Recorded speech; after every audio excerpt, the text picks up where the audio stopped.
Pro Wrestling 300, you already know what it is. February 17th edition of Rampage, Laredo, Texas. Running back the six-man tag from last week. Top Flight and AR Fox against the Elite for the Trios tag titles.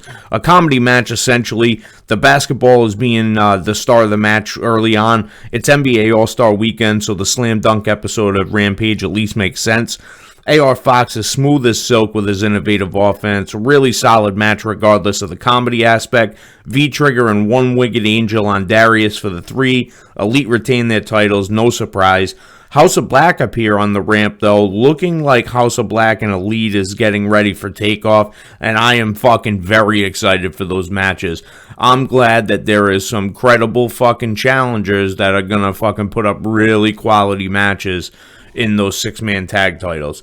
Cassidy and Wheeler have a promo backstage. It appears that young Wheeler is next in line for a shot at the All-Atlantic title. I mean, I honestly don't think that they're gonna take it off of Orange Cassidy. I mean, he seems to be over, like, pretty solid. So I don't know. Garcia versus Starks was up next. Still doing this Web of Jericho deal.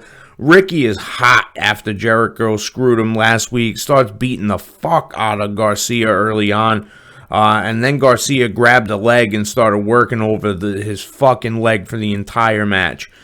Sammy and Action Andretti were fighting at ringside to cause the distraction.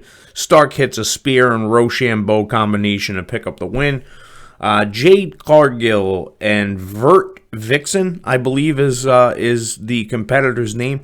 Another local talent to get beat up right quick. Jaded, and we go home. Actually, fucking Jade Cargill's entrance was probably longer than the match was. And then in the main event, we have Swerve and Dustin.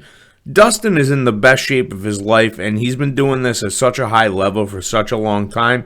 Swerve, super talented and is totally underutilized. These fucking clowns that he's with, it's just such a waste.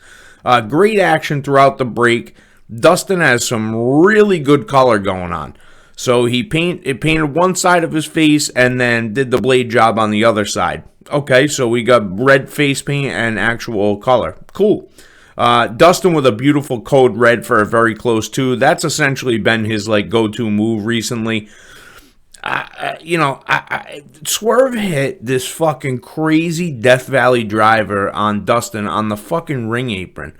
Like, bro, what the fuck are we doing? Like, Dustin, as I said earlier on, has been doing this for such a fucking long time at such a high level. You're gonna give the guy a Death Valley driver on the fucking ring apron?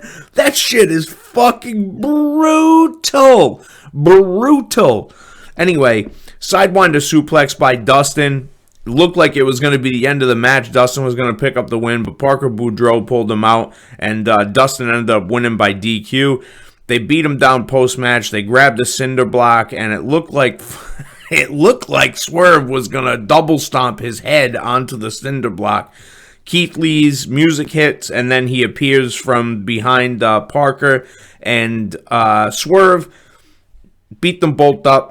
He looks different. Let's hope they use him more efficiently. You know, I don't really know what else to fucking say. I mean, I like Keith Lee a lot. I think Keith Lee is fucking very solid, but I mean, we don't need to talk much more about the show, man. This has been Pro Wrestling 300 and actually less than that. Peace.